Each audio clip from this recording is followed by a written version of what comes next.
question from Travis Chambers here. Who made all the bootlegs? Pure Anus, Memories, Seems So Silly, etc. This was that era, right? Yeah, I think Josh Michelle made Pure Anus. I think a guy named Little Mike in San Francisco made Seems So Silly in the Long Run. Memories was made by a guy up in Everett, Washington. Various different people. Bums Lie, I think, was made by Groovy Greg.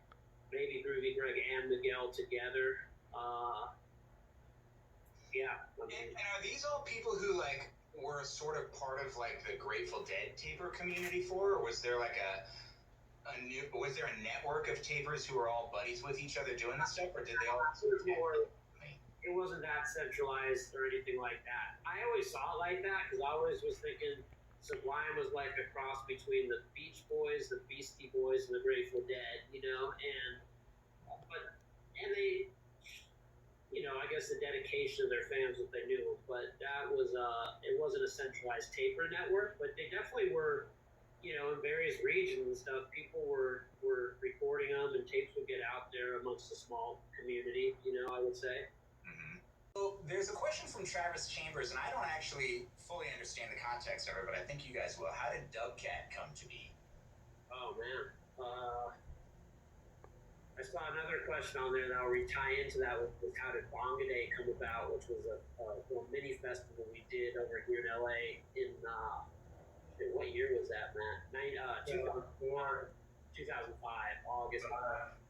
But Dubcat was the offspring of a breakup of the Long Beach Dub Allstars in 2001, and a group of the guys from that band, Marshall Goodman, Jack Manis, Tim Wu, Opie, and not Ras, but Eric, and then Hepcat, which was Dave Fuentes, rest in peace, for a bass player and just a great guy, and Aaron and Ike Owens, who also both moved away. I mean, you're talking about a super group that you didn't even really know, but there was a lot of talented guys that came up with Hepcat and Long Beach Dub. So hence Dubcat. It was part Long Beach Dub All-Stars and part Hepcat.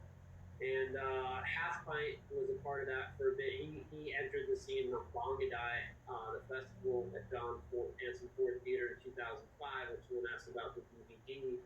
And that was the first festival Silverback threw, and it was a financial disaster. And it happened to be on the hottest day ever in LA history, August 25th, also the anniversary of when Katrina hit New Orleans.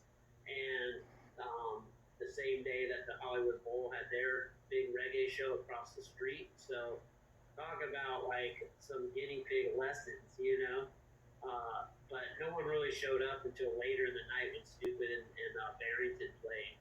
But Dubcat played a great set that day with a lot of Half Pint classics and LB Dub classics. And that band came together just with the desire to play some cool music from Long Beach Dub and Hepcat. And remember when Eric Wilson was kind of becoming disenchanted with Long Beach Dub, he told us, don't worry about me, man. Just hire the guy from Hepcat to play bass. And I was like, you sure? And I ended up going, he's like, yeah. So LB Dub had a rehearsal down in Long Beach, and Eric apparently was leaving the band. So he was like, just get Dave. So I called Dave. I said, hey, Dave, these guys want to play. And Eric told me to call you. He wants to just give you the role, you know what I mean? So it was a parking lot in Long Beach at the studio. I went down there and Dave showed up and Eric also showed up. He was like, oh, this is weird, but it was totally cool. Eric loved Dave and he was kind of anointed in the opportunity to do that. And hopefully Dave ever ended up playing any shows with Long Beach Dub, but that's kind of where he became acquainted and how Dubcat ended up, becoming an idea and manifesting into actual group that played some pretty killer shows, including Bonga Day 2005. Wow. The history is thick, guys.